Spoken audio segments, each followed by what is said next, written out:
Recorded live. Good evening, everybody, and welcome to the Darkness Within Radio presents Jumping into the Fire. Tonight I have in queue Carol Malone, my co-host. I have Wesley Fox, and I also have Angel Martin, who's another co-host. Tonight is basically to talk about Evan Jensen and what he does to people. Lately I've been under fire from him. He says I'm a fake, I'm a fraud, I'm a crook, I'm a scammer, and I want to know where I am all of this. I was hoping he was going to call in and face his accusers, but you know what? Looks like he's not, folks. Looks like he weaseled out. Carol, what do you have to say about this subject? Well, I truly believe, and this is my opinion, and everybody in this field is entitled to their own opinion. I'm not going to bash. I'm just going to state my opinion. I have been under fire by Evan Jensen for over 2 years now, me and some others. And the whole reason why is Evan Jensen decided that he wanted to use my show. The original Dark Side was my show. Evan Jensen had taken, without my permission, the show name Dark Side. He turned around and not only used that, which is copyrighted, but he turned around and he used my full name and my author name to promote it. I had asked him to take it down, and he went ballistic. And that's when the attacks began. I had called Blog Talk Radio. I had showed them that it was indeed copyrighted, and they pulled everything down. Ever since then, I've been under attack by Evan Jensen, along with many, many people in the field. Now, I believe that Evan may have a mental condition to where possibly he doesn't quite understand the full aspect of what he's doing. Now, I'm not saying that's an excuse, because it truly isn't. I mean, most people know wrong is wrong and right is right. I just think it's really sad at times that people like him have to go after other people, especially when they have skeletons in their own closet. And for him to attack people is just wrong. And, when I heard about Angel and I heard about you, and, there's so many of us out there that I'm just hoping that possibly this will wake people up and maybe give an insight to what we all go through on an everyday basis, because the attacks don't stop. Judi, just like you, he's blaming Darlene for stealing a book cover, which I believe the picture on the book cover, if I'm not mistaken, if I do mistake it, please let me know, because, I could get things wrong. I believe that the photo on that book cover was Darlene when she was younger. And yes, for him to accuse her of stealing that is just horrible. I mean, she put a lot of work into that. And I just feel really terrible that he's trashing her for her own artwork when she is a very good artist. Yes, she is. I mean, let me explain what Darlene Watts has done for him. I'm going to go back. I was his co-host. I set up his shows. I contacted guests. I did the research. So all he basically had to do was come on the radio. Okay, Darlene has done his blogs, many, many, many blogs for him. She's done all his banners, all his artwork, which he still continues to use, which I feel that, he doesn't have a right to use. That book cover was her as a child, and how do you steal your own picture or your own artwork? Exactly. You know what I'm saying? I mean, she took that picture right from when she was a child, and she actually showed the transformation of what she did with that book cover. And not only that, it was her name on the book cover and his name. So, I mean, it's not like she stole anything. She didn't steal her own picture. It was her picture to begin with. Well, the saddest thing, anytime you have an artist, whether they be an author or whether they be a photographer or whether they do art by hand, anytime that you attempt to take an artist's work and you try to copyright infringe it or take it, that's almost like taking a piece of that artist's soul. And that just isn't tolerable to me because that is that person's soul. It's so much work. And this isn't the first time that he's done it. He's actually one of the masters of copyright infringement, along with copy and pasting things. So it really breaks my heart on the way that he'll disrespect an artist to begin with. Exactly. I'd like to hear from Angel about exactly what conspired and what happened to her and what he did to her. Well, we were doing a show, and we were all talking and going around the table and giving our ideas and everything, and then Evan, 11 minutes into the show, says, okay, since you all, I'm not for sure right off exactly how he said it, but he more or less said for us three to just carry on with the show and he'd sit back and enjoy it, that he was hanging up. So he hung up on his show. Well, actually, what he said, Angel, was, you three women are taking over the show, so I'm hanging up between his chewing and smacking in our ears with food and didn't even offer us anything, you know. He was just like, for 11 minutes and 47 seconds, he was rude. He, you know. Yes. It was totally ridiculous, and the show has been posted up enough times where people could hear the show, and if they haven't heard it, I'd be more than happy to post it up again. You know, and actually, Angel, that's not the first time that he's hung up on his own show. I don't know of any host that would hang up on their own show. Well, after that, the next day, I started getting messages from him saying that Darlene had done him wrong and that Judi had done him wrong and that if I choose to associate with him, that he no longer wants to be my friend. And I told him I wasn't taking sides, and then he starts getting nasty and posting different things on my timeline, saying that nobody will ever listen to me if I'm on the radio, and he just kept pasting everything all over my Facebook until I had to block him. Okay, you know, well, I find that really interesting, Angel, because he had messaged, well, actually, he didn't message me. He called me the next day, and he had actually said to me, the reason why I did that, and please tell Darlene this, is because I got a call from Virginia from the Social Security office, but I knew it wasn't them. It was Carol Malone calling, and you gave her my phone number. I said, I did not give Carol your phone number. I did not give it to her whatsoever. I said, if people ask for your phone number, I would ask you if I could give it to them.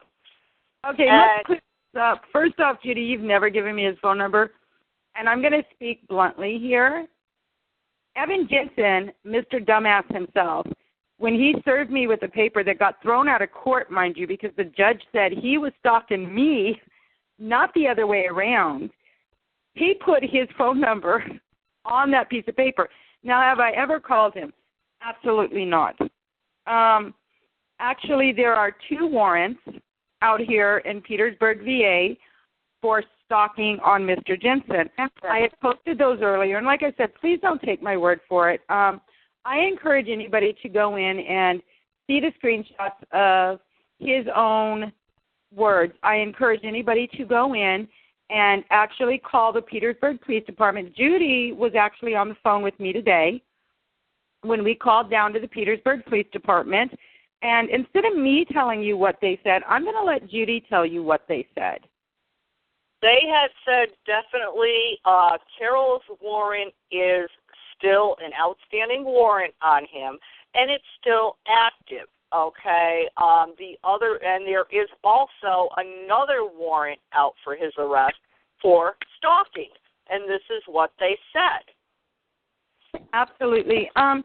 Evan seems to have a real problem, and this is what it is. Now, you have to remember, do I believe it's 100% Evan's fault? No. I believe that Evan Jensen actually does have a mental disability, that he's very jealous of anybody that gets any type of attention. And so I believe that, and now remember, this is just my opinion, I believe that Mr. Jensen is actually one of those people, like in high school, you can't be their friend or I won't be your friend type of mentality. Yeah, and I exactly. believe that Judi looked up what a serial stalker is, and actually it fits Evan to a T. I do not believe that. I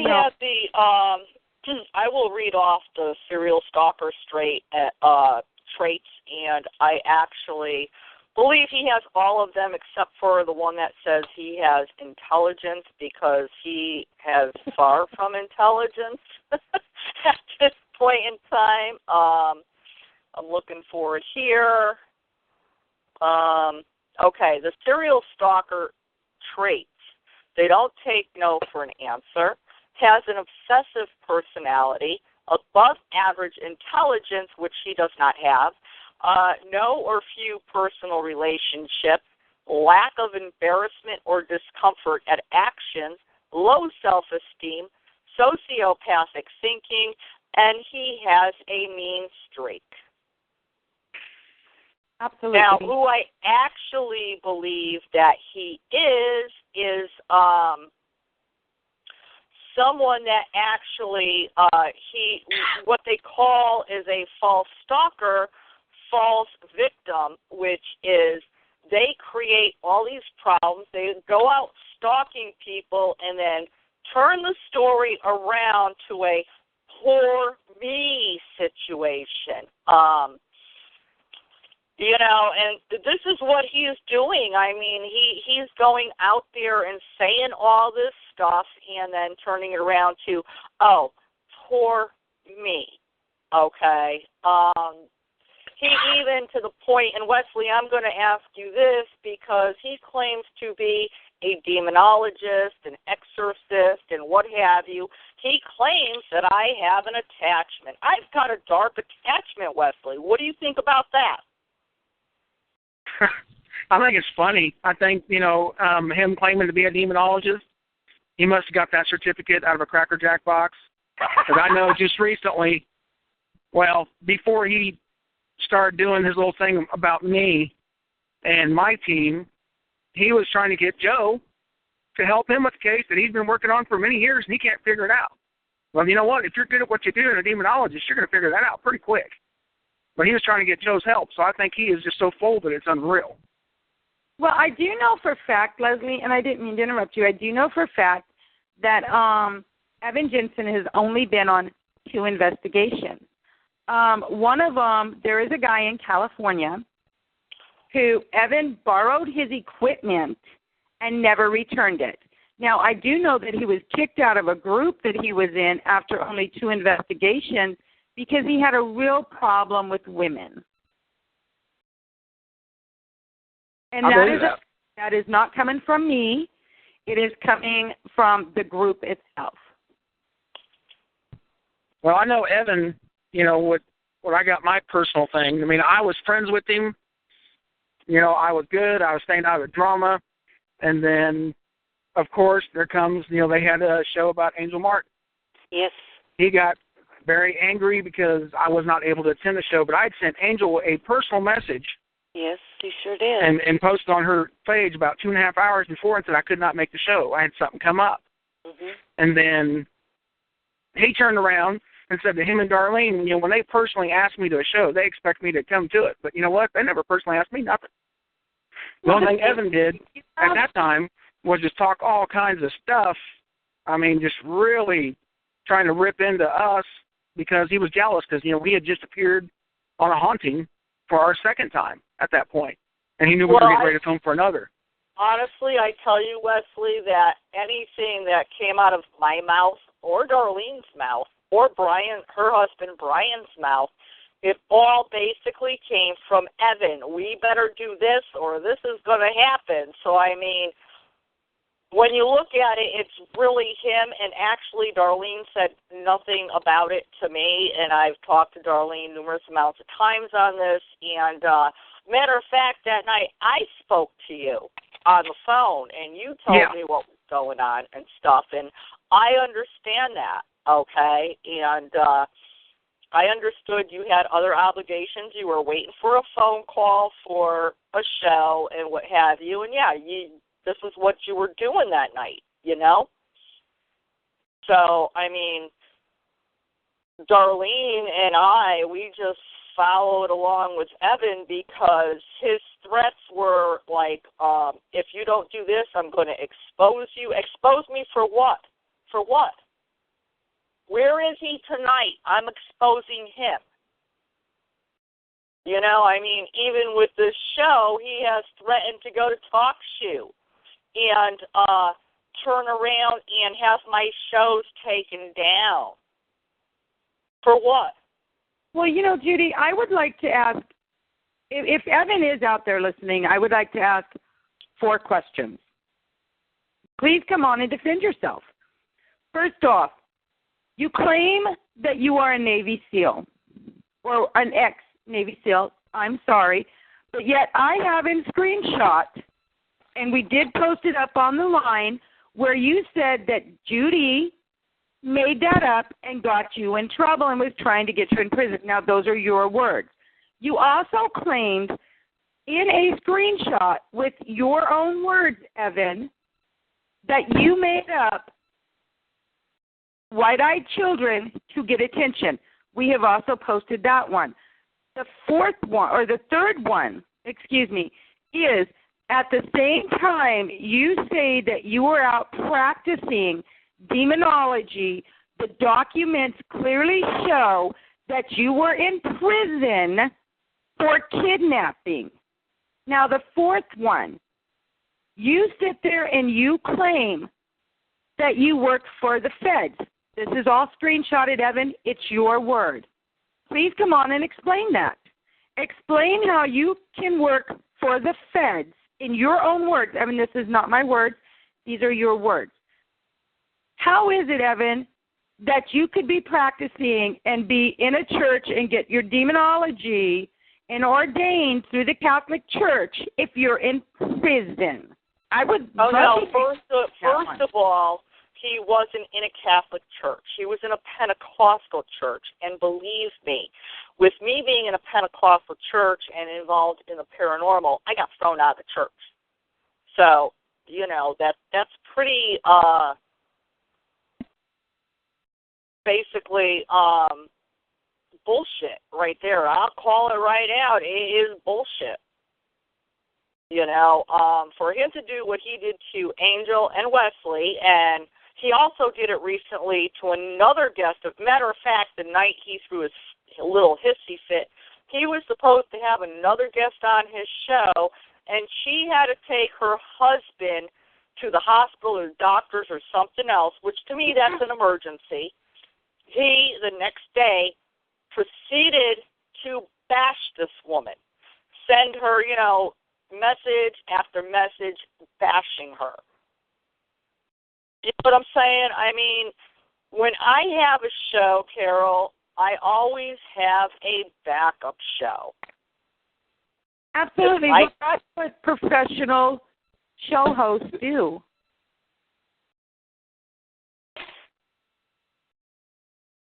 Well, according to him, I'm not professional. I'm the worst paranormal radio show host that there is. Get my words out of my mouth. And, you know, I've had Wesley on my show. Wesley, did we not have a good time? Oh, I think we did each time I've been on your show. Yeah. You've been on my show more than one time. We had a good time. You know, we spoke of your books. We spoke of where you've been. You know, I haven't gotten Joe Etter on there yet, but it's coming. Well, I know, you know, and I'm going to say this for Joe, since Joe, you know, wasn't on tonight, but, you know, him and Debbie are wonderful people. And during that time with the stuff Evan was bashing, you know, he was bashing Joe, saying Joe didn't have, no certificates or That's what I he was got his demonology from Gerald Williams. But no, Joe actually got his from Kenneth Deal. And to me, you don't get any better lineage, with Kenneth Deal, the Warrens, and then Joe. I mean, Joe knows what he's doing. And he's got, everything backed up to know what he's doing.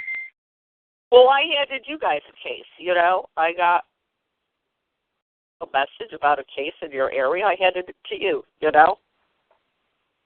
don't know what's going on with that guy now, but...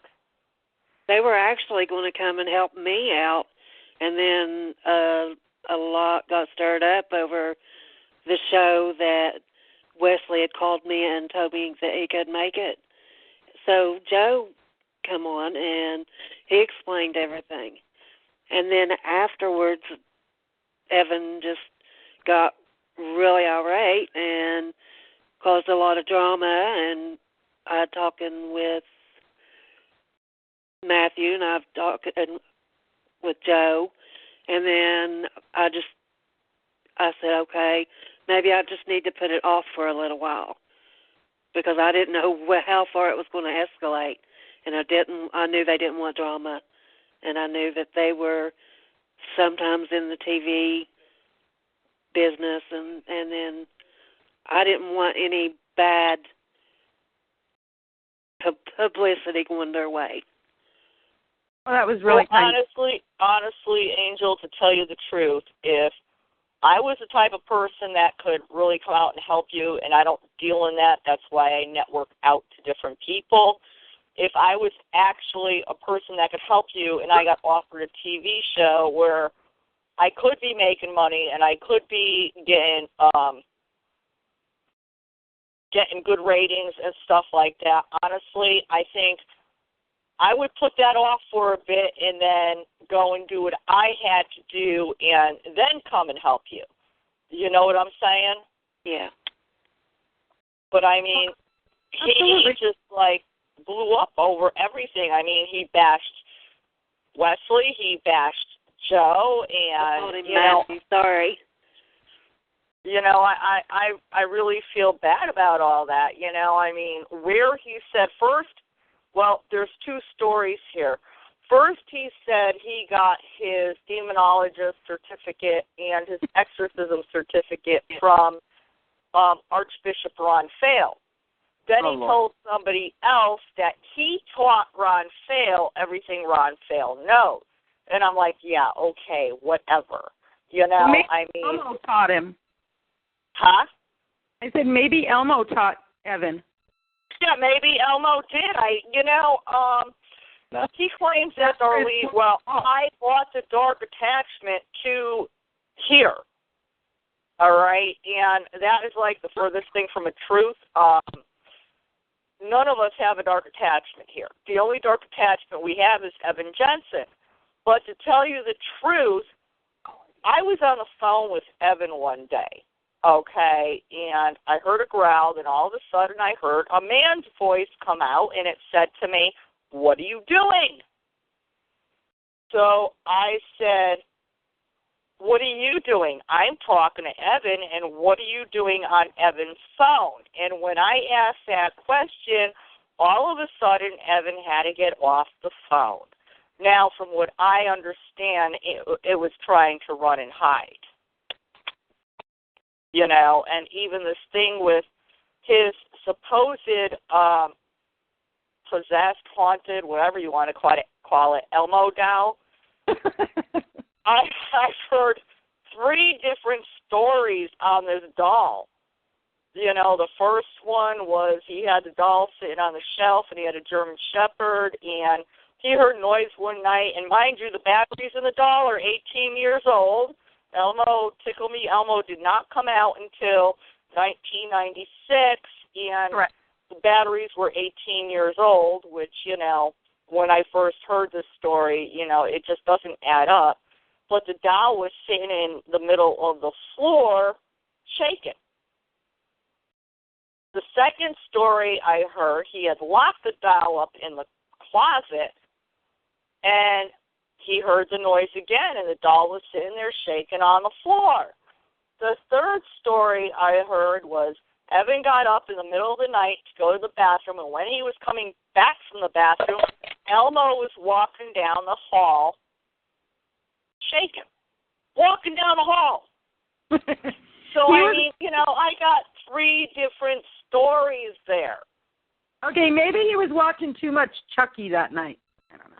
I don't know, maybe, but, I have 7 not haunted, spirited dolls in my house, and I have a 19-year-old spirit that likes to play with electronics, and she has hung the phone up on me in the middle of shows. My 3-year-old, I just recently got a gopher, the gopher from Caddyshack, and he wiggles just like the one from Caddyshack.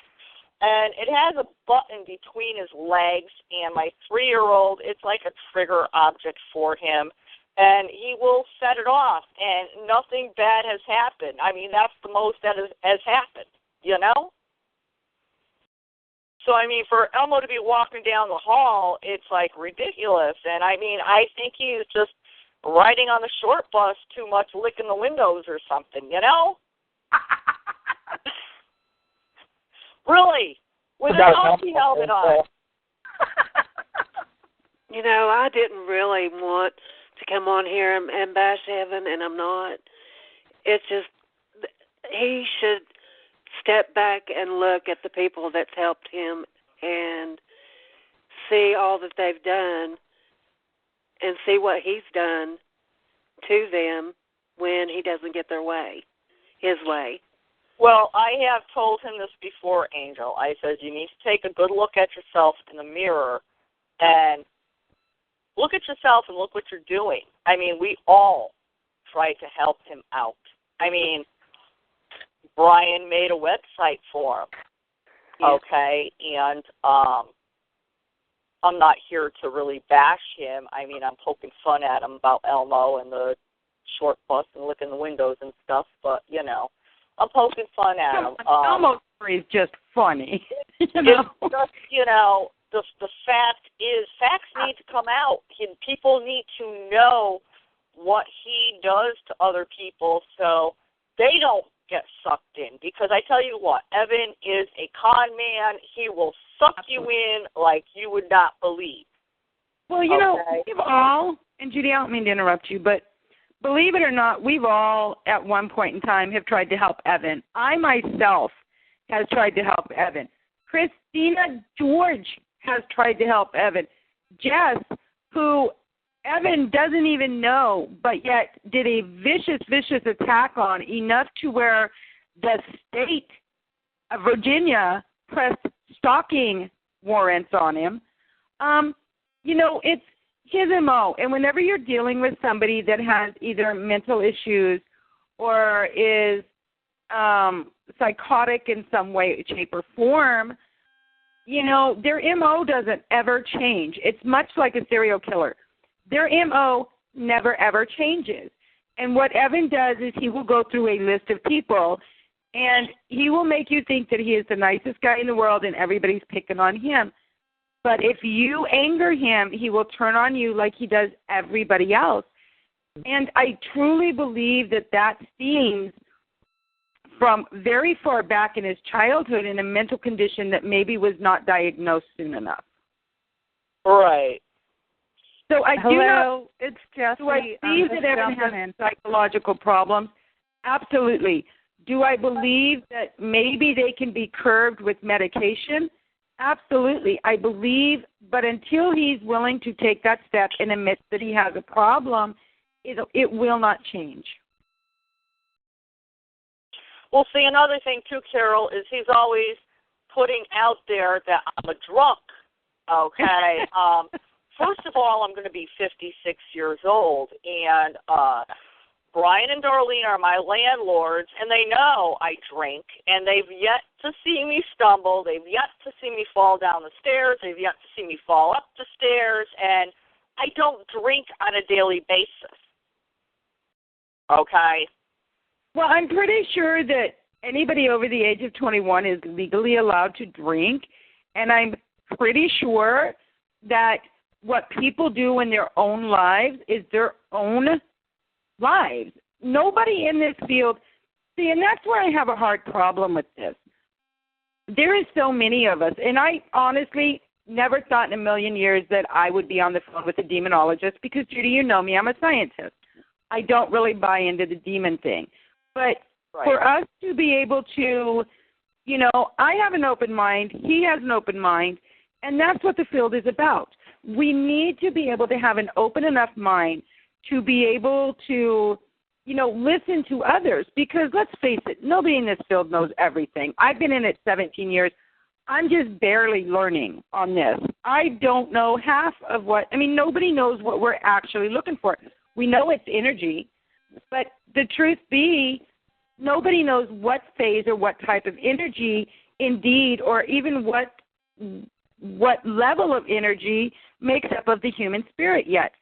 So for anybody to sit there and critique or tell another person that what they're doing is wrong, I mean, they have to take a deep look inside themselves because, first off, that's their life. You have to let that person be who they are, and you either accept them for who they are or you don't accept them for who you are.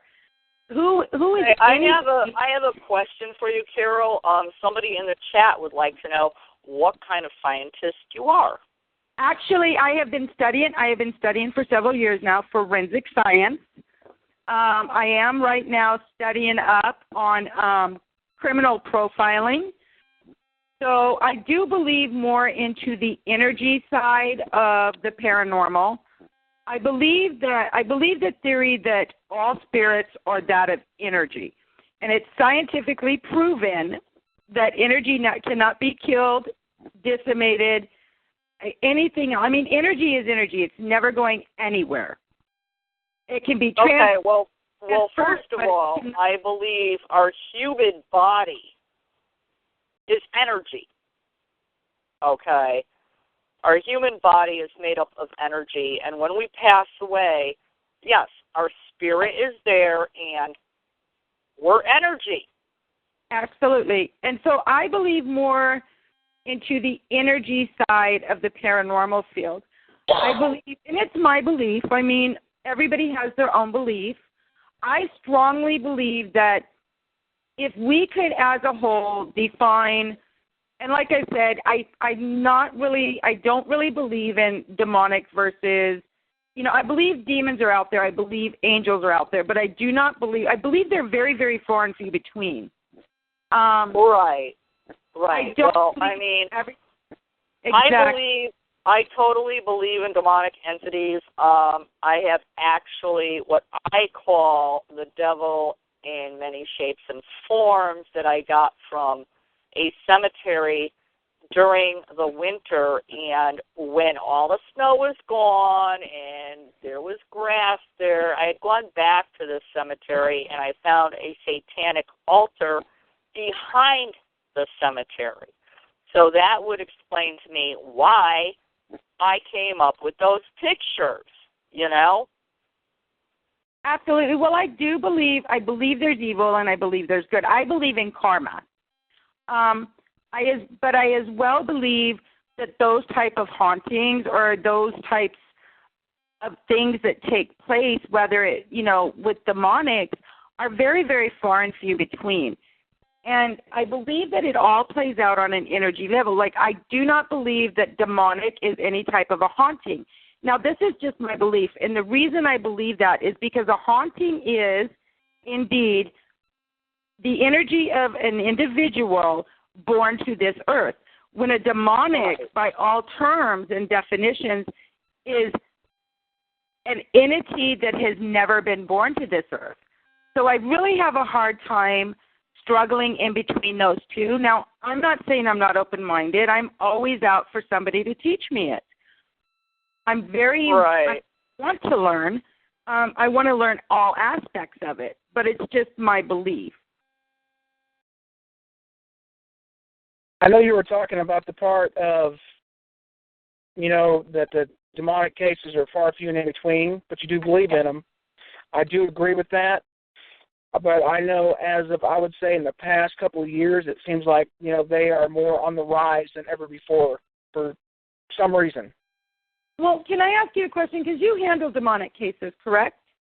Yes, all the time. Okay, can I ask, I just want to ask you a question because I'm not sure on this. And it's just something I've always wanted to ask somebody that particularly took on demonic cases, because I don't handle them. Because first off, let's face it, you guys, if I ever ran into a demonic case, I would not know what to do because I do not handle those types of things. And for me, being a non-believer, I'm not going to do anybody any good. So do you believe that because of the way that society is today, that we're opening more of our own selves to let that inner demon kind of retreat forward? In other words, the demonic cases today, because they are becoming more noticed than not noticed, do you believe that the cases have always been at the same level, but because people are opening themselves up to believing more in them, that maybe they're drawing them more and more out into the open? What is your opinion on that? Partially I would agree with you, because back, I know when my family had art haunting, in the early 80s, people didn't really talk about any of that stuff. And, nowadays, you're not ridiculed nowhere near as bad if you talk about having, things go on in your house and things like that. So I think there's not necessarily a rise of demonic cases with that, but I think, people are just more willing to seek help and, to get help. Yeah, see, that's what I was always wondering, is because I'm thinking maybe because it's brought more to light that people are feeling more comfortable nowadays coming out. Because I know when I first started the paranormal field, you didn't just go out and say, oh, I'm a paranormal investigator, because they would have a white jacket that's tied in the back waiting for you. You know what I mean? Exactly. This is way back in the day. And especially for a demonologist back at that time, people would just think they're crazy. And I believe that because how we've advanced in this field, not just with the demonics, but with the many other types of hauntings, that people are feeling more and more comfortable when they do have a problem with being able to come out and talk to people and maybe get the help that they need. I also believe that because a lot of people now have, the social media, the internet, which we didn't have when we first started, people they're able to reach out to those people more nowadays because it's more accessible. Therefore, it's given them more of an option to get the help. Right. Well, Wesley, I also noticed that, like, in the past couple of years, the phone calls, and I have talked to you about this even when I was in Connecticut, that it seemed like everybody that called me had a demonic case going on. Oh, yeah. And I also told you that, I'm not equipped to handle a case of such, and I won't even go out on a case like this. This is why I will call you. I will call whoever I have to call in order to get this taken care of. You know what I'm saying? Yeah. Why not? And I don't know what it is lately. Everybody has a demonic entity in their house. And see, I think but Judi, in a way, you just touched on something that I'm extremely passionate about in this field. I do believe because of the internet and because we now have a way to keep in contact with one another, no matter what phase of the field of the paranormal that you are in, because there are many different layers. The paranormal is like an onion. There are very, very many different layers of it.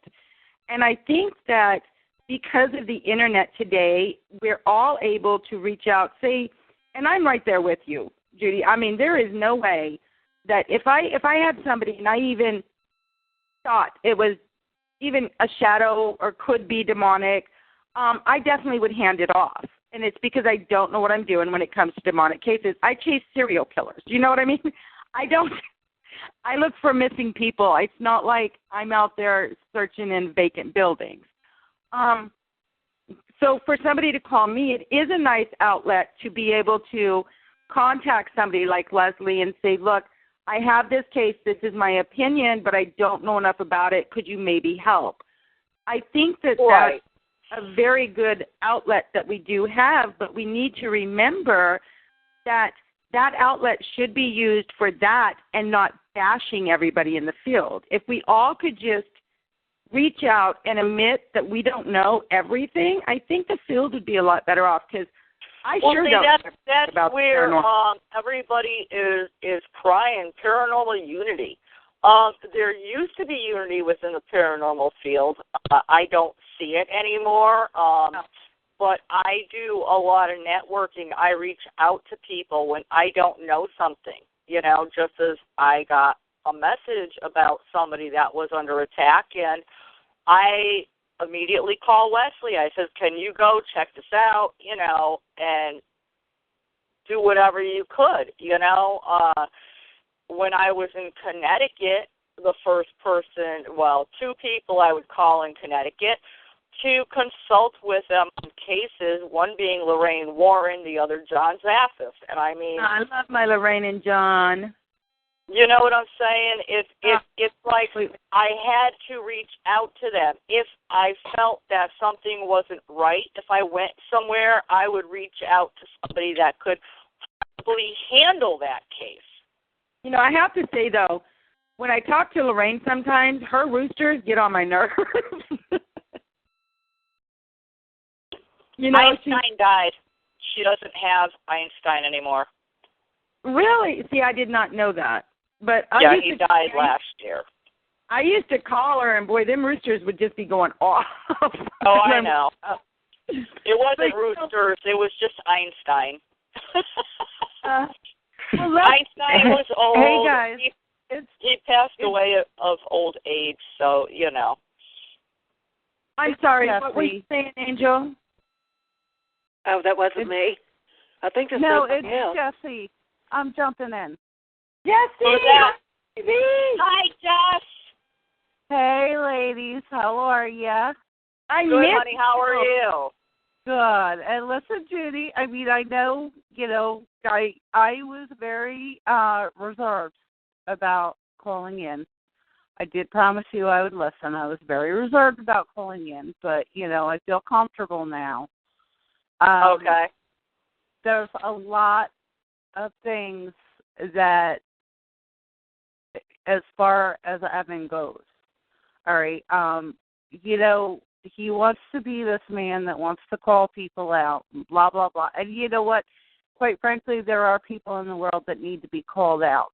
But the way he goes about doing it is 100% wrong. Absolutely. It's 100% wrong. He takes innocent people down. If he decides he doesn't like somebody, let's face it, this is a field. Not everybody's going to like each other, but we can all be civil and we can all work around each other without bashing. The problem with Evan is if he doesn't like somebody, once in a while he'll hit on some truth to some people, and that's fine, that's great and wonderful. But he gets somebody in his head that he doesn't like, and he will make it up. And he takes it to a dirty level. It's not even a situation of, okay, here's a factual situation. This person did this, charged them, frauded them, blah, blah, blah, blah, blah. He takes it to a dirty level. He gets people to do his dirty work. People's families are getting invaded. People's homes are not physically getting invaded, but, people's homes are getting messed with. People's incomes are getting messed with. And that's where I have a problem with that situation. All right, if you want to well, you know what, Jess? I have Anonymous in the chat room looking out for us, and I actually got an IP address on Evan's Comcast account. It's 71.193.166.129. I also there you go. I also have a feeling because I have a guest 6 in here that says so you condone hackers to attack Evan. Well, I seriously believe that is Evan, and I'm going to tell Evan. I had my eye on number 10, but after I told you that. Number 6 was sticking out like a sore thumb. Exactly. So I am inviting Evan, and I'm going to turn his own words on him. Evan, call in and face your accusers, buddy. I mean, you told me you were going to come on the show. You were going to have my shows taken down. Come on, Evan, call in. I dare you. Because you know what? I'm up for a good fight. Yeah, double dog dare you. I am up for a good fight tonight. So, grow some balls, Evan. Come on. Call in. Call in. I invite Anonymous to call in if they would like. No problem. You're being accused of committing a crime in the chat room now, Judi. Yeah, I see that. Well, you know what? Let me tell you something. All the screenshots I have, I'm not being a criminal. I mean, we're up to about what, Carol? 10,000 screenshots? Wait a minute. Ladies, hold on a minute. I have so many shows of Evan's downloaded where he turned around and challenged everybody, saying, come on, face your accusers. You know what's funny? This is what's ironic here, you guys, is Evan has messed over and I think we had the count at 102 with you and Darlene. Now we have like 104 with Angel and Leslie here. I know, right? So we're up to 104 victims. Now you've got to realize anybody that has half a brain has to realize if you mess over 104 people, those 104 people are going to eventually find their way to each other, which means they're going to share every screenshot they have with each other. They're going to share every bit of information they have with each other. And that one person that has done all this damage is going to have to face all of that because you no longer have one against one. You have one against, what did I say, Judi and Leslie? I think it's up to 102, 104, something like that. That we know of, that have spoken out. These are just the people that have spoken out. That's true. There is a lot more in there. Now, you also have to remember, I would really like guest number 15 to please call in because, this is ridiculous. This man has harassed women, stalked women, threatened women. Actually, how I got together, and I'll tell you all how I got together with Evan. Yes, ma'am. When I have people calling distant family members of mine trying to track down my physical address, shit's going bad. Oh, yeah. Exactly. But, I had called Evan a while back, about 2 years ago, and I asked him to help me out with Worst Paranormal that was trying to take me down, and he threatened me if I didn't come on his shows and start listening to his shows that he was going to expose me. Expose me for what? Wow. He threatened somebody else I know that, if she didn't start listening to his shows, that he was going to go to her house and shoot her. Really? That's like the biggest threat ever. Mm-hmm. Wow. So let me get a radio show. The problem that people don't understand with the internet, okay, and this goes for Evan, this goes for everybody in general, okay, you never know who's on the other end of that monitor, okay? Yeah.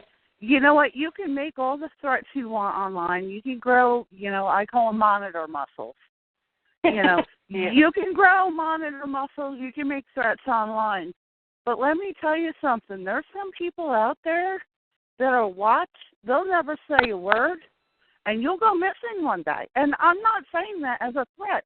I'm just saying that in general. You don't know who's on the other end of that computer. That's true. When you go attacking people, when you go writing blogs and you go attacking people, and it's getting to the point, like I was saying earlier, you want to out a fraud, fine, out a fraud. But when you write that blog whether it's true or not, you need to expect that there's going to be some sort of reaction. And it's not always going to be the reaction you want. You know, I know several legitimate, you know, Associated Press members that write for real newspapers, real TV channels, real, you know, like nationwide CBS, ABC news channels and news shows. And you know what? They're a reporter. That's their chosen profession. They know when they expose people, there's going to be a certain level of reaction, whether it's good or bad. So, you know, Evan wants to write all this stuff about people. He's got to understand, you know, whether he happens to accidentally be right about that person or it's a story where he's making something up, there's going to be a reaction. You know, you can't post your crap on a billboard and expect people not to read it. That's the way the Internet is. Well, not only that, but when you pull into play that, you know, here is a man, and I'm sorry, I'm going to say that term very, very loosely, that has nothing to do, does not have a job, lives off his wife, stays at home. And so I really think that for him, the only connection or interaction he gets with the outside world is that of the Internet. Now, when you have people like that, their Internet becomes almost this false world. Yeah, and it's their reality. It is their own reality. And when you have that, their reality that lives outside of that Internet then becomes a false reality versus the real reality versus the false reality. Well, you know, I would like to say something about one of his shows that it really never aired, but I happen to be on the phone. I happen to be in queue, and Billy turned around and he was helping Evan out. You know, he was basically like paying for Evan's Blog Talk, and then when Evan got kicked off of Blog Talk, Billy went ahead and made a radio show for him, got all the equipment together, and set up a studio so Evan could have his shows. Well, one night, you know, Billy tested the equipment the night before the show, and everything worked. Well, you know, sometimes equipment fails. It's only a machine, and it happens. The show was, you know, shit happens. You know, even with Talk Shoe, it happens, and he totally went off on Billy and, you know, yelled and screamed at poor Billy to the point where Billy told him to go F himself and take his radio show somewhere else. He wasn't doing it anymore. And I really don't blame him. Another person recently, Evan set up 3 shows.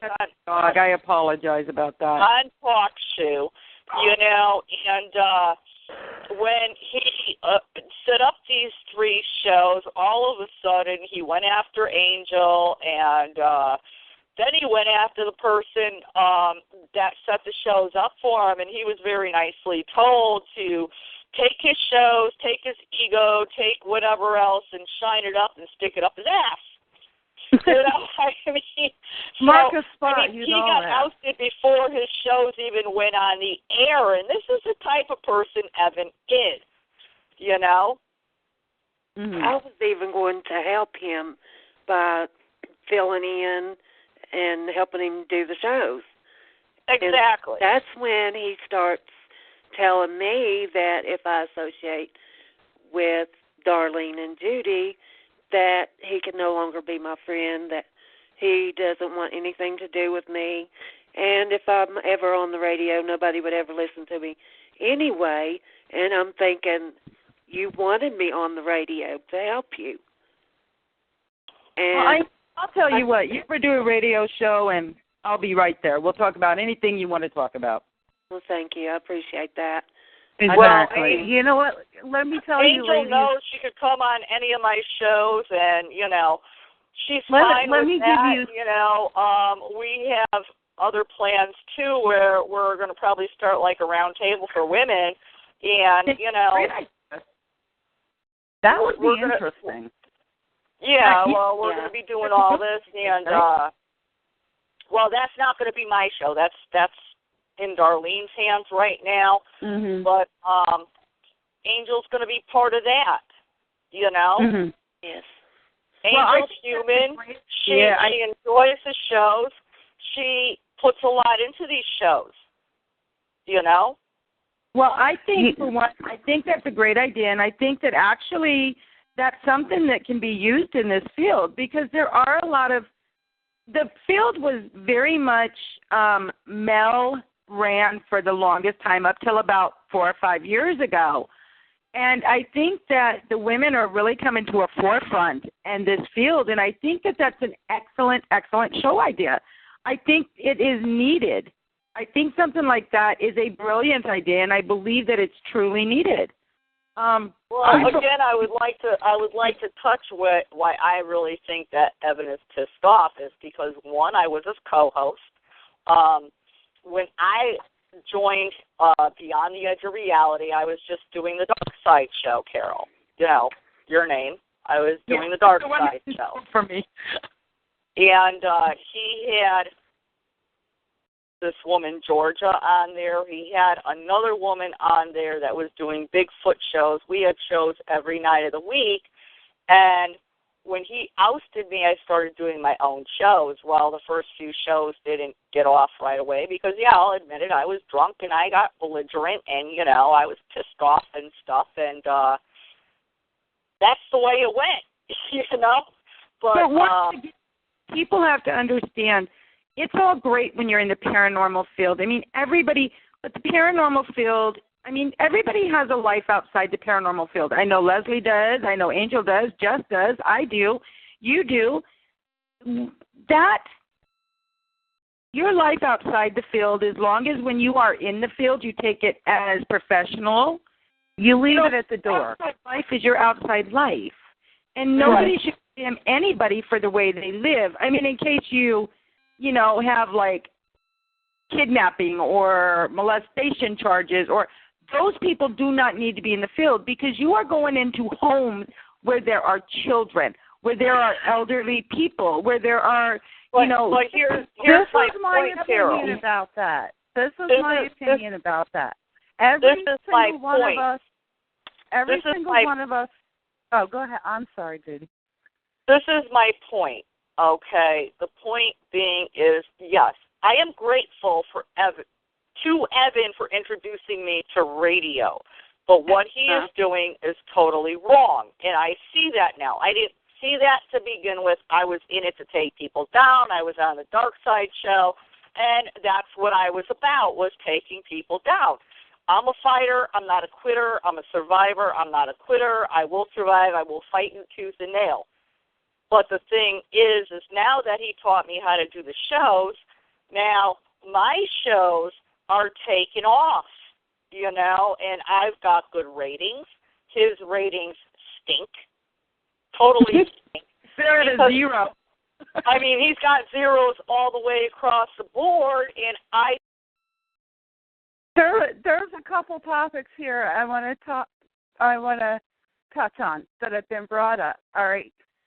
I learned a very huge lesson in this field very early on. I was fortunate to learn this lesson.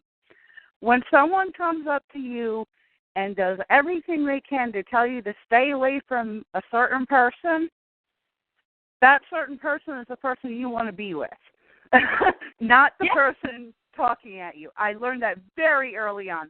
Some of my best friends in this field, I learned very early on, I was told very early on, never ever talk to that person. And then it turned out in the long run that the person that told me that was the one I didn't want to be with, you know, like associated with, number one. Number two, Evan, as far as doing radio shows, those people, those assholes in my life. I got something to say, Carol. I just got disconnected one more time. This is like the third. I got this is like the third or fourth time I got disconnected off my own show, and if Sabrina does not behave, I'm going to put her in the closet. As far as friends in this field that I was just speaking about the ones you don't want to associate with after you learn what they're about, I have actually made peace with the fact that in my head, I mentally have to go back and thank them, because if it wasn't for them being assholes, it would not have brought me to my good friends in this field. So right. I mean, there's always going to be, and that's, I think that's my way of making peace with, you know what, there's assholes in the field. You just got to learn how to weed them out, see them for who they are, and move on. And well, that's what it sounds like you've done, Judi. You know, you ran into this man. He brought you into radio. He showed you the ropes. Well, now that you figured out what he's really about, and you don't need him, he's going to take a vendetta against you. Absolutely. I don't need him at all because I run my shows by myself. Exactly. He's been on a few of my shows where I have seen that scenario so many times, and you can even ask Carol. From day one, I have always said, Evan is a fucking clown. Pardon my language. I do not know why Judi and Darlene are backing him up. Have I not said that, Carol? Yes, you have. And, you know, because he's a con man. He conned us. He made us to believe that we were worth something, that, you know, but as you could, we were worth something. He couldn't run his shows without us. I have always said, the day he set up, Judi the day he tried to, I have always said that. The day he tried to set up a bash show against me, Brian, and Darlene. Okay? Darlene, Brian, and I were downstairs, and we went on to talk shoot. Watch this man. He could not figure out for the life of him how to get into queue to run the show. He actually thought he was hacked. I have always said from day one, Judi and Darlene are the ones that with the half a brain cell in that clown posse. I have always said that. I don't mean to interrupt, but once again. Yeah, well, if Rick Rowe is out there listening, I really wish you would take my picture off your theatrical clown page because, you know, I really have nothing against you or anything else. It's just, you know, Evan poked fun at you, and I started poking fun at you, and then you put that stupid video up, and it was really funny, and I had to poke some more fun at you because of that video. Well, can I want to interrupt just for a second. I'm sorry. I do believe, in my opinion, that first off, Evan has a way, and if anybody out there, and this is a challenge to anybody out there, if you go ahead and put in profile of a stalker, go ahead and profile stalkers. What they do is they try to get you as close as they can to you, and they want to keep you away from everybody else because the way that a stalker works is a control situation. Once that stalker is control of that individual, they will get angry. So the thing of it is here is I do believe, and I mean, let's face it, you guys, all of us have had, you know, this whole thing blow up. I mean, and not just once or twice, but several times. But in reality, we have to either learn to, you know, say, okay, well, these are just more victims. We can't hold harvested hate towards a victim that Evan has conned. And the reason why is because the second we do that, we're no better than he is, no better than Evan is. And the second that you hold that, you know, well, you have to think like me mentality like Evan does, the bottom line, you guys, is we're no better than him if we do that. Well, and you know what? Well, see, the thing is I know how to forgive, but I will never, ever, ever forget something. I'll never forget what somebody does to me, you know. And I have Billy in here, and he said he is surprised that he never did a bash show against him. I put a stop to it.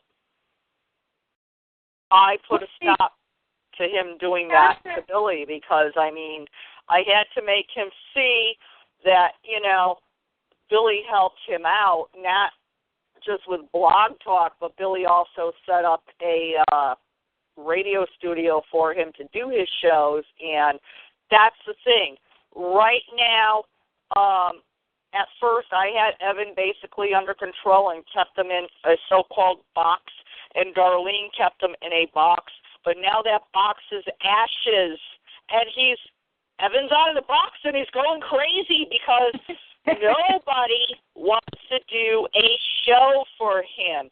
Although he did find somebody to do a show, but it's just like, it's not on air like we are now. It's just recording and putting it on YouTube.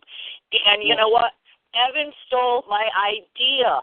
I was the first paranormal person to do serial killer shows, and that wasn't even my idea. That was my co-host idea, who isn't here tonight because she doesn't like these shows.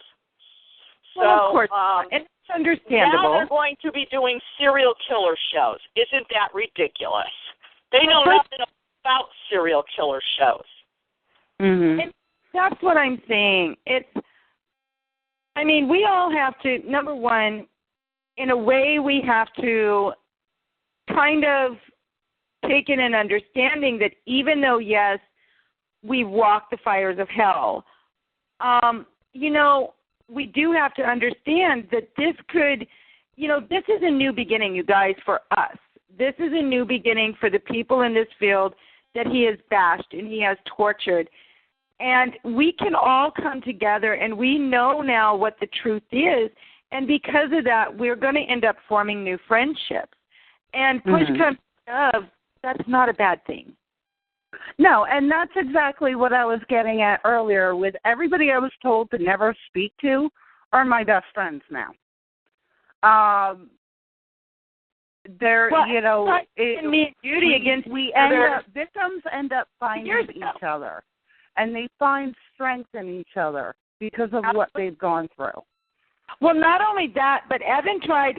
It was, I think, 2 or 3 years ago when he first stole my Dark Side show. And copyrighted material, Dark Side, and used my name. How are you going to steal my name? Really? Come on now. I mean, if you're going to steal my show, you know, I'm just going to have you shut down. But if you're going to steal my name. He just stole my show. He just stole my serial killer show. Well, that's because Evan can't come up with anything himself. But you have to remember, he pitted me and Judi against each other, over 2 years ago? Off and on. Well, that is Carol.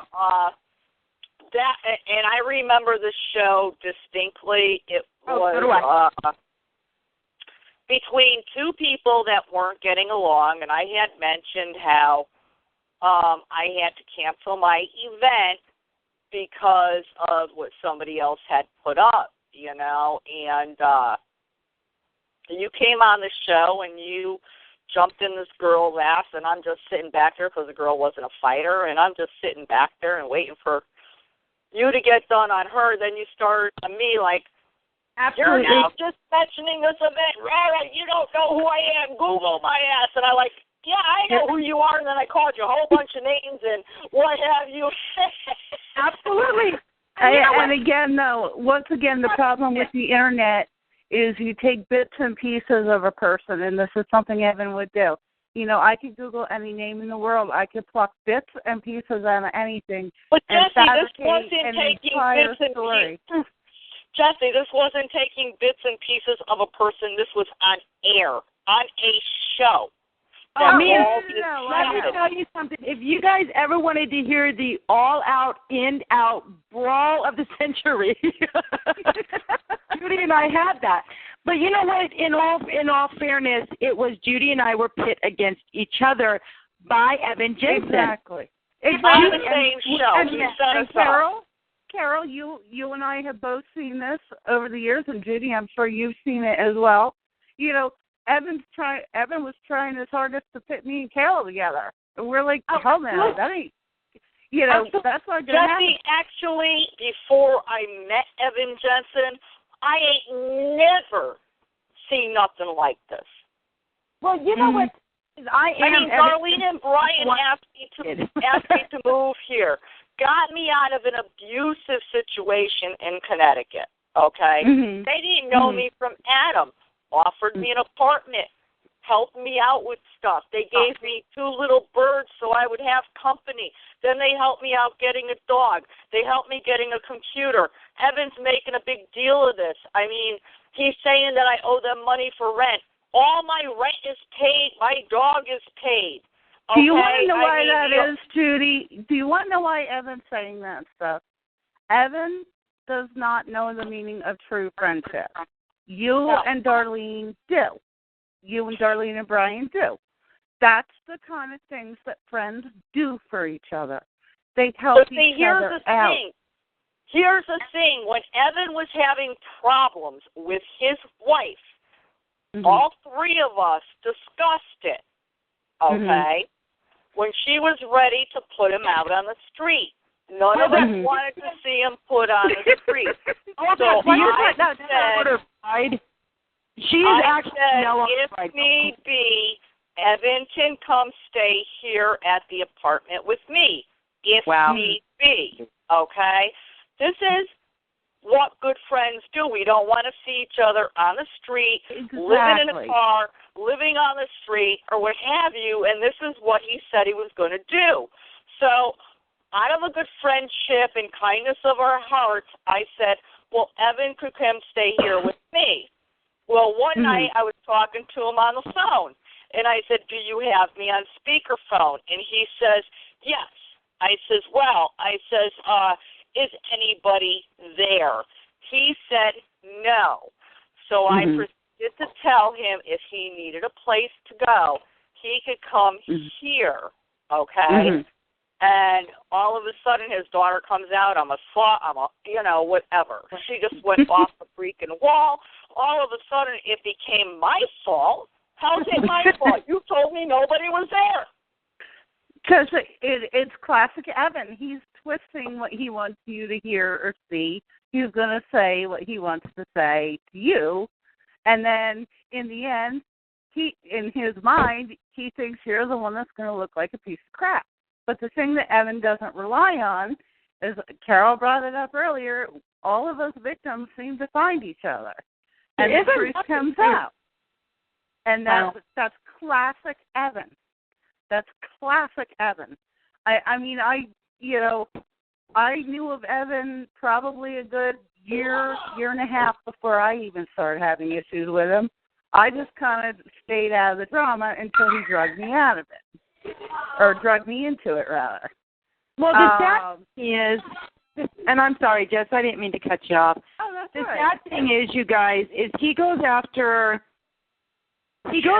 people that he finds to be strong in the field. And the saddest thing of all is he doesn't realize, instead of going after them, if he would actually just, if he would actually think and actually be decent to people, you get more flies than you do with vinegar. And there are people in this field that are very good people. But to attack everybody out there, pretty soon, it's like shooting a fish in a barrel. Pretty soon, if you have 12 fish and you shoot 12 of them, you have no more fish. And that's what Evan is learning now. He could have had a great show, and I'm going to say this honestly. When Evan first started, before he started this whole slam show and stuff, he had a decent radio show. He truly did. Well, see, the only show I ever did with Evan as a co-host, I started out with The Dark Side, okay? Now, when all his other co-hosts left, I started doing a show every single night with him. You know, we had UFO shows, we had Bigfoot shows, we had paranormal shows, we had this show, we had that show, we had the dark side once a week. But, you know, we were doing shows every night of the week. Monday through Friday, there was a show every single night. Well, and you have to ask yourself, why does he need that much attention? Because he's an attention getter, and right now he's not getting that attention. So Evan is unleashed and out of the box and having a fit and throwing a temper tantrum and writing about whatever he can. And, you know, we all know Evan can't write and really spell good. And I don't know if it's because of his blindness, Carol, or his brain tumor. I mean, there's people questioning that. Do you really? I take offense. I take personal offense to the brain tumor thing. I mean, if he has one, it is horrible. I never. He does not have a brain tumor. Are you kidding me? No. Can I explain something to you, Judy, that you might not know about me? All right. Go ahead. It's coming up on the 2-year anniversary of me losing my mom. My mom had 4 kinds of cancer.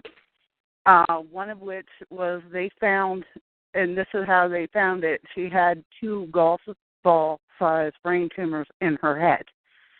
Right. And here's the situation with brain tumors.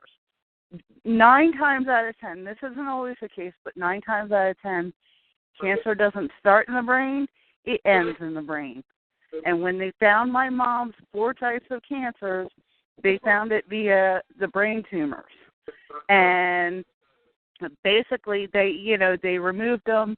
She lived 7 months, and she passed away from everything else. So the whole brain tumor thing for 10 years it really, I was sickened when he started using that as an excuse for his behavior. Because to tell you the truth, Carol, I spoke to his wife, and I'm not going to mention her name on the show, okay? Absolutely not. We don't go after family.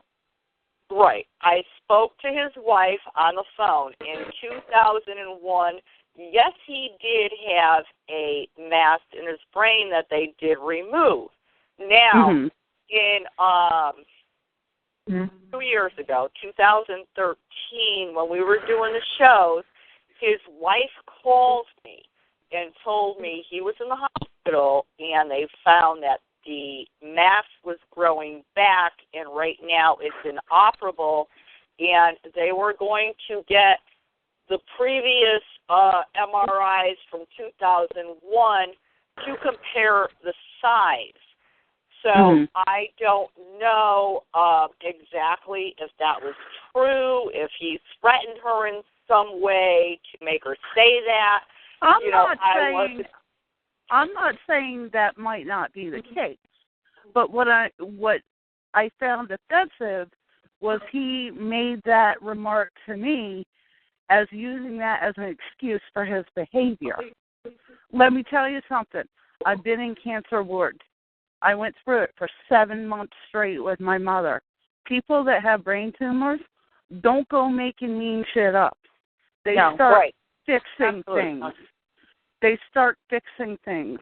When I was working in a convalescent home, my cousin, John Florio, God rest his soul, he was in there and he had a brain tumor. He had brain cancer. And that was one of my patients. And I went out there and I said, I cannot take care of this man. And they're like, why can't you? And I said, because I'm family. And he passed away like about a year later. This is the thing I had a problem with, you guys.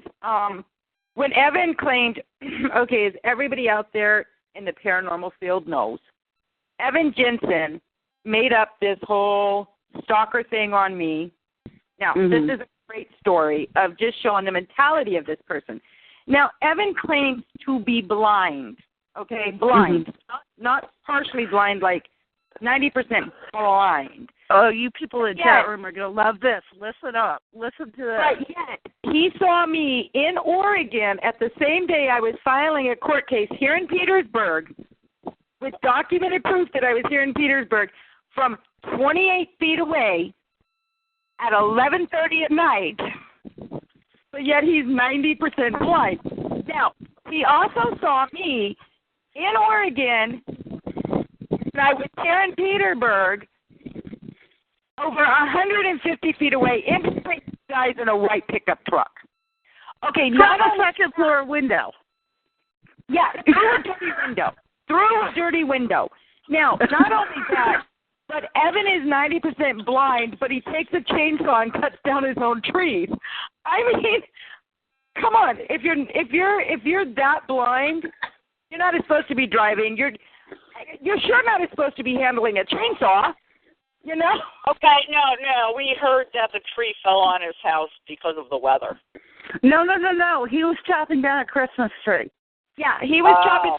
Posted it. Yeah. Now, the same guy that says I'm 90% blind, 90%, mind you. That's what he wrote in the court paper, is he is 90% blind, but yet he drove to court, you know. And I laughed because when we were on the phone with the judge, he told her, I'm blind, I'm 90% blind, and she goes, well, how did you get here? And he said, okay, you know a lot about Evan, Carol, and I want to ask you a question. Is his sister a judge? Is his what? Sister a judge? No. I never even heard that as a rumor. Yeah, well, because he claims his sister is a judge. No. Well, Carol's John Gotti, according to him. So, you know, Carol's John Gotti, according to Evan. Oh, really? Carol's John Gotti. John Gotti, it's nice to meet you. You're probably related to me. I'm court papers.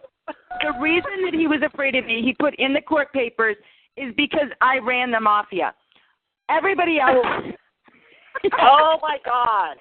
Oh no, Judi, this is no joke. When Carol calls me, I go, yo, John Gotti. She goes, hey, spam me the fucking ball. Exactly. Well, he straight up said that I ran the mafia in Seattle.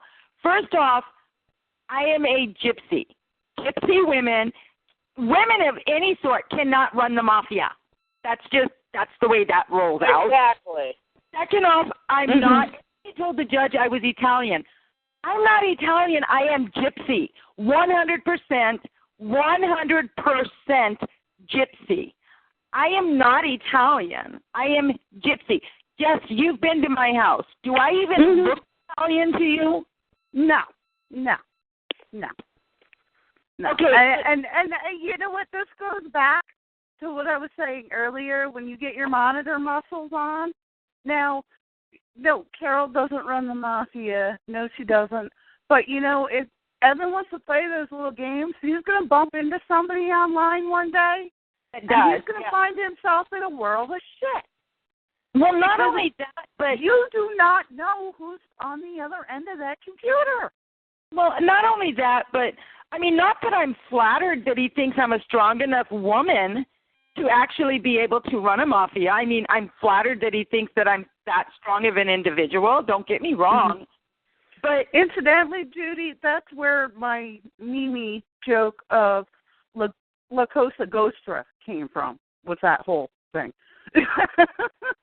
Yeah, but, and see, this is the thing. Evan Jensen, and I'll be dead honest with you guys, Evan Jensen and I used to talk. Now, before Evan Jensen got into radio, I helped him get into radio. Me. I'm the one that got Evan Jensen into radio.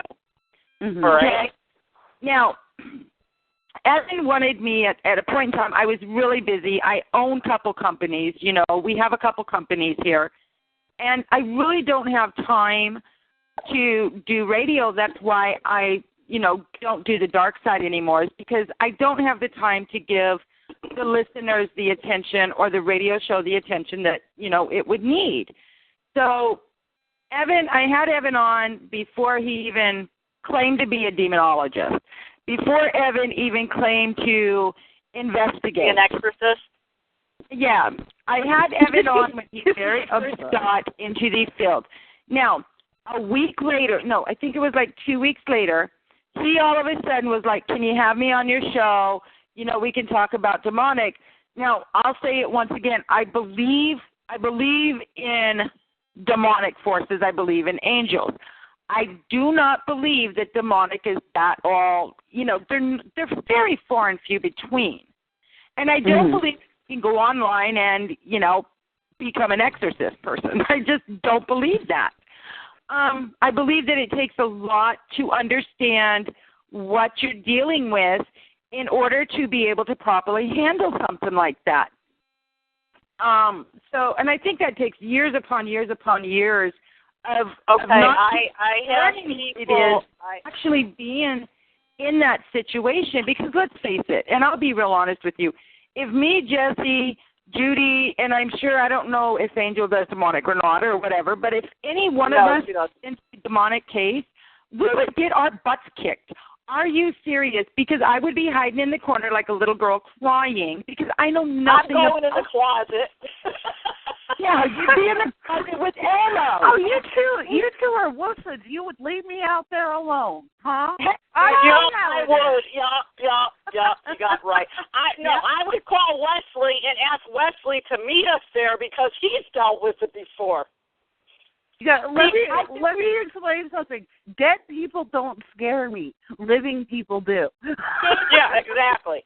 Carol, I have a thing going on in the chat room here. What? Somebody, you know, is mentioning London Knight.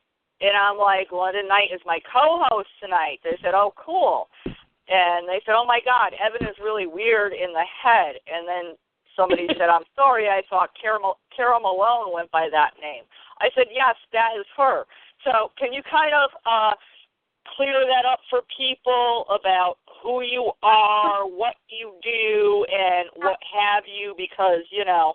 Absolutely. As anybody knows, most people that write a book, they don't always go by their legal names.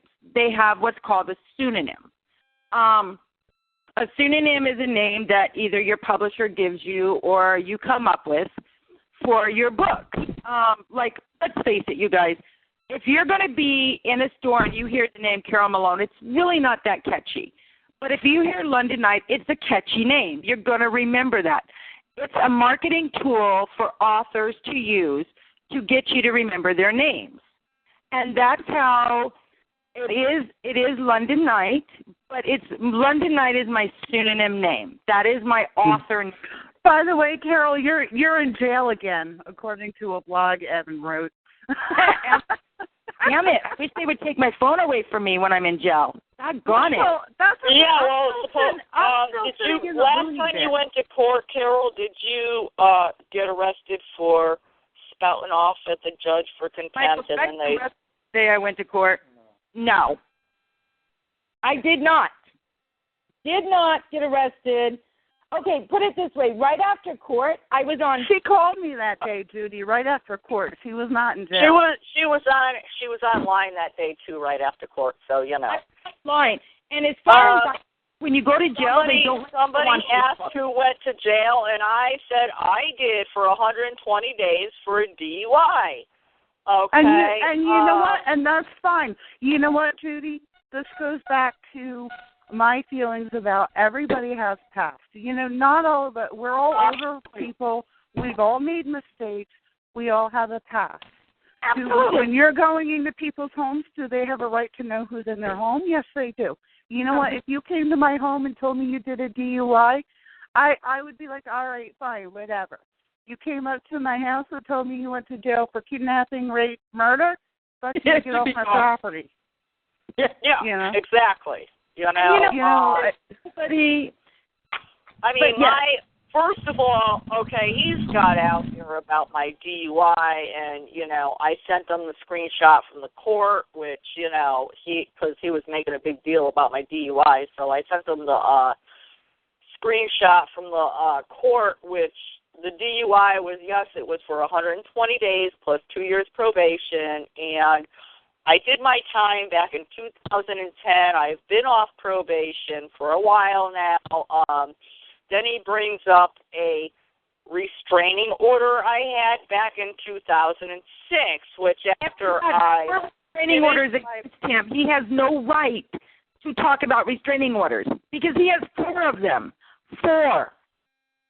4 of them. Yeah, well, you know what? My restraining order was because I got into an argument with my ex. He punched me in the mouth. Oh, well. And I ended up going to jail. I spent 6.5 years of abuse from this man, and I retaliated that one night. Okay? So he has no room to talk about anybody. I never kidnapped anybody's kid. I never lied about being in the service. My ex-husband was in the Air Force. My ex-husband was in the Air Force. He was under special service, and I could tell you exactly what happened to him. He was out guarding the planes one night. They caught him smoking weed, and it was like 2 days before his discharge. He was going to re-up for another 4 years, and they told him, we'll give you an honorable discharge if you don't re-up for another 4 years. So he took that. You know? I mean, that's the God's honest truth. I don't have a reason to lie to anybody or hide anything. We all have a past. We all have issues outside of this field. I mean, I'm in a situation, my child lives with his father most of the time. I came out years ago and I told people, look, I have medical issues. You know, a lot of people, you know, they think, oh, well, she's got depression. Oh, she's whacked in the head. No. You know what I'm on disability for? I had a neck injury when I was 19. When I was 26 and pregnant, I was run over by a forklift. My ankle was destroyed. I've had Lyme's disease and fibromyalgia. What happened was, you know what I'm on disability for? I am on disability for being bipolar, okay? And at the time, I was living at my mother's house. And believe me, if you lived at my mother's house, you would be bipolar too.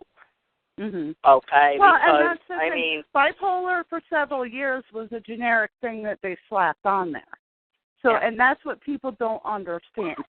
Actually, I have fibromyalgia and borderline rheumatoid arthritis.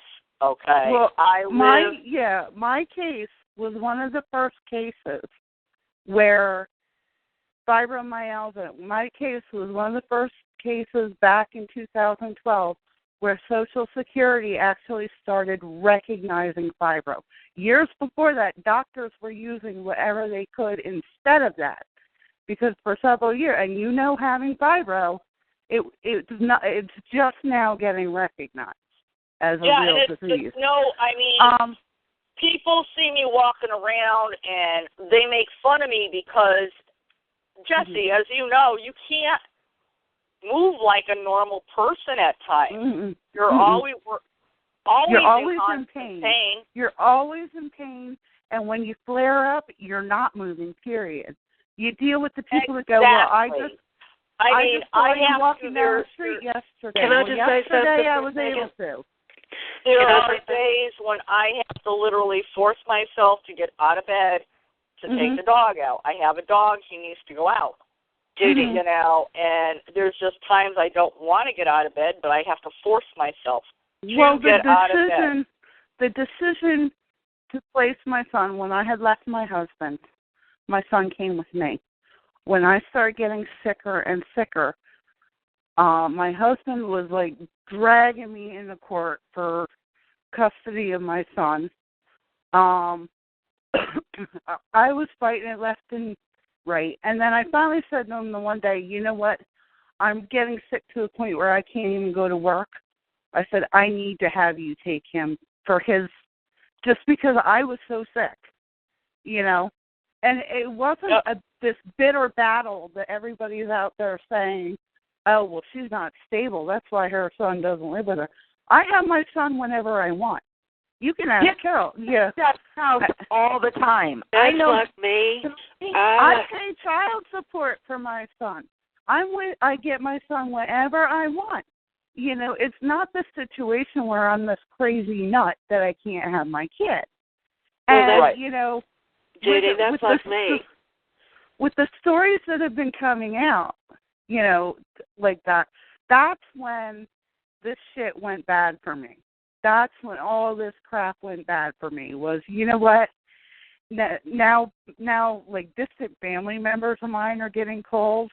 People are, you know, you're going through Facebook profiles, tracking down family members, talking to them. Went to the point of calling my manager. Who does that? That's like me. I'm a paraplegic due to a bad marriage, and people, I understand exactly what you all were talking about. People treat you in a different way, and now he's doing the same thing to me.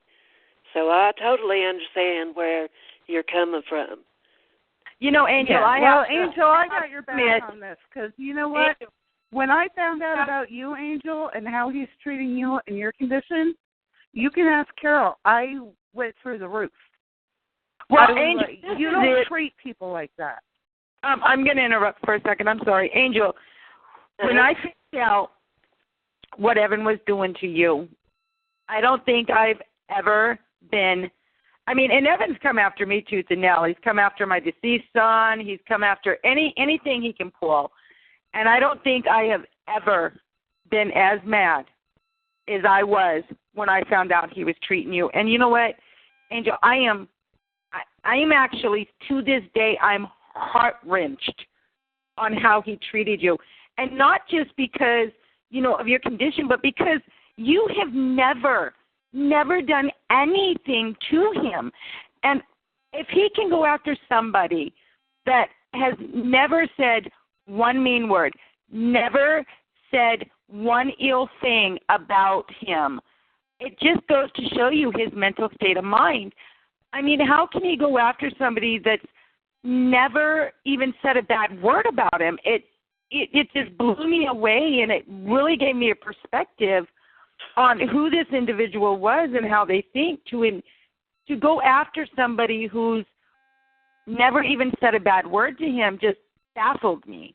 And I am really sorry that, you know, that he even did that. I mean, literally, I just feel so... Yeah, but you know what? You shouldn't have to apologize for him. No. He is the one that needs to be on here apologizing to all of us for what he did to us. And evidently, he's not here. You know, you've given him way enough time to show up. And you don't want to hear my opinion of what he should be 20 doing. minutes to go, and it doesn't seem like he's going to show up like he threatened to. I was tempted to call his house and, you know, tell him that. It's like a chihuahua. Tonight. He's all bark, you know? no bite. Evan Jensen is a chihuahua. All bark, no bite. Exactly. But he's in the pit right now. But, he fits on the end of my shoe. But, you know, being the things he says, the things he does, it shows me some kind of, like, multiple personality disorder. Well, you now, know what I'm saying? I have studying. I've been he's studying very profiling. dangerous. You guys, I have literally, because I'm going to school for forensics, I've been studying profiling. Now, granted, I profile serial killers. I don't profile, like, you know. But, okay, well, when I make this statement, tell me if I'm right or wrong. Okay. He has the attitude of a serial killer.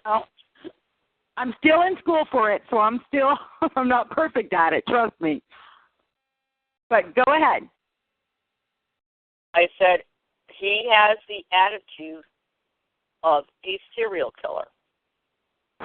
Well, I wouldn't classify him as a serial killer because a serial killer is actually classified as a killer that kills one or two people, more than two people with a cooling off period. That is the definition of a serial killer. Now, I do believe him to 100% be a serial stalker. I also, with the profiling of him, I do believe him to be schizophrenic. Here's the thing, okay? And as you know, I've done serial killer shows. All right, I've looked into depth. I know what you're saying about the cooling off period and stuff like that. But when he's threatening to go to somebody's house and kill them because they don't come on his show, they don't listen to his show, he may be just getting the warming up thing. We don't know. Serial killers normally start, a trait of a serial killer will break through approximately between the ages of 12 and 15. Between the ages of 12 and 15 is when a serial killer starts to form. That's when they start to hurt animals. They have no. But we don't know when his breaking point is. We don't know. He's already kidnapped a child. I kind of want to go with Judi on this one. Do I believe that Evan Jensen could become potentially dangerous? Absolutely. His track record shows it. Do I believe for him to have the possibilities of a serial killer? No, I absolutely believe with profiling that Evan Jensen is 100% a serial stalker. I do believe that Evan Jensen possibly has a lot more mental defects than anybody at this point actually realizes. I believe that they're deep-suited from his past, maybe I don't know, a sibling that he didn't get along with and maybe passed away, or the way that him and his mother coincided. I really believe that most of the time with serial stalkers and bullies, it stems from a brother. More than likely an older or younger brother. Either they bullied them or, you know. The thing with Evan, though, is he tends to go after women. So I have a feeling if something happened in his past, it had to do with a woman, his mother, an aunt, whatever. But see, if he had a brother and he picked on his brother or he was mean to his brother or I don't know the situation. If you listen to his story, and I have heard his story, such as Darlene has heard his story, he had actually gone to live in a farmhouse, and this has to do with when he first got into the paranormal and his first paranormal experiences, living in this big farmhouse that I believe it was, I'm not saying for sure, I'm saying I believe from what I remember that his brother owned. He doesn't say his mother was there. He doesn't say his father was there. So he did have a brother. That would make perfect sense. More than likely, I bet you that either he treated his brother really bad or his brother picked on him. That's what causes the brain to actually have that situation to where, because he can't pick on men, so he goes after women. He goes after what he believes to be the weaker sex. Right. Absolutely. So I'm betting 20 to 1 now. I also believe it has a lot to do with, I know his daughter has called him a fucking retard before, so, I mean, I know he has contempt and hate for his own daughter. But where did the daughter learn that behavior from? I know what his wife has put him through that he has said, and, but this is what he had said, you know, and I mean, if that is true or found to be true, I could see why he would have contempt and hatred towards women. That's a very good point. See, there's so many things that, I mean, all we know is the facade that Evan put out there. We don't know Evan's true past, except for what the court documents show and what his criminal background shows.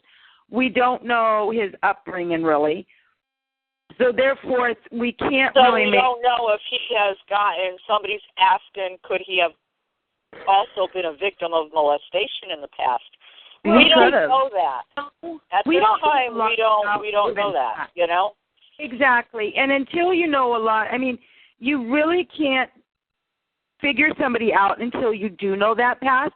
You only know from when it began, when it began to when it ended, and you can only take the MO of that period of time. You can't really, like, none of us can say, oh, he did this. All we know is from the time he was arrested and sent to prison for the kidnapping to now. We don't know his past, so we really cannot make an educated guess on that situation. Now, we can have, you know, we can say, oh, this is my opinion. Yeah. At the same time, it's we all really opinion don't know at the this whole point. situation. It is all opinion coming from us, because you're absolutely correct. We don't know the past. The opinion, And for us to sit opinion of here, his if past. we were to sit here and go, oh, definitely, that would make us know better than him. Exactly. Now, we do know for a fact that he was charged with child kidnapping. We know his track record because we've all lived through it. But we cannot say his upbringing or, I mean, I don't even know if he has a sister. Don't know. Well, he does have a sister or sisters or brothers or, you know, it's obvious that he does have some kind of siblings, and, you know, okay, I'm trying to send a message out here, and it's just not working, but that's okay. Yeah, so I would love to figure out, you know, why he ended up, I mean, does it stem from a childhood past, or does it stem from, if you guys say... I had guest 10 here that... I have guest 10 here that said he should probably have a real psychologist, psychiatrist look at a DX for him who has a degree. Yeah, definitely. These just all are assumptions. And, yes, what I was trying to put out there was, yes, these are assumptions. We're just trying to guess what's wrong with him, maybe so we could help him in some way. I don't know at this point how to help him, if you can help him, because he's like I said, he's out of the box. The box is work, it's in ashes. He's out of the box. He's off the wall. Well, first of all, you have to ask yourself, is stepping in and helping this individual going to bring harm back on you? Because at the end of the day, you have to make sure that you yourself are protected, because if you can't help Carol, guaranteed, if I picked up the phone tonight and said, Evan, when do you want to do your next show? He would be right on that. He has an obsession with doing radio shows. He needs to have his voice heard.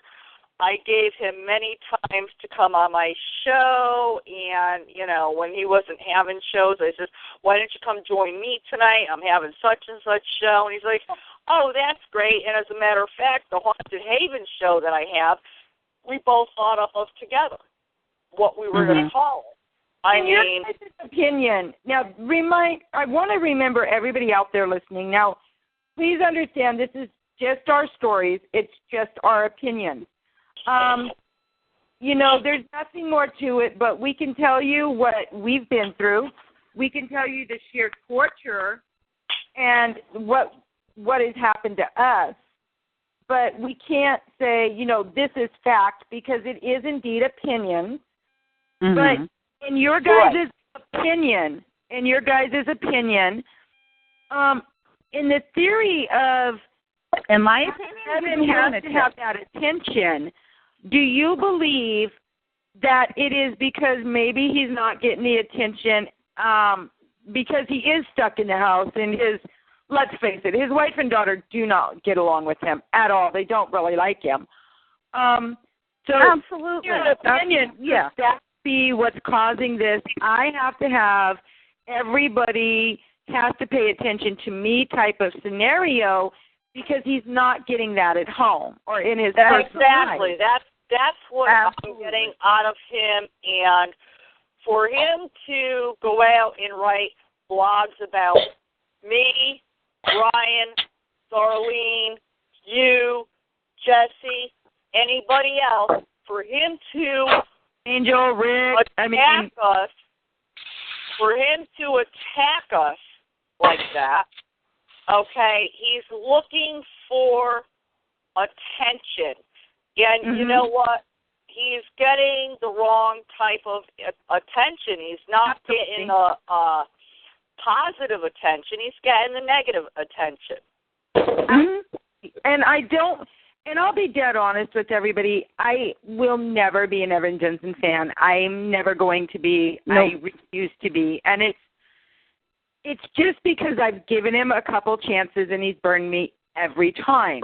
Now, Carol, how many out chances in the past 2 years that I've been dealing with Evan Jensen, how many chances have I given him? At least 2 or 3 that I know of.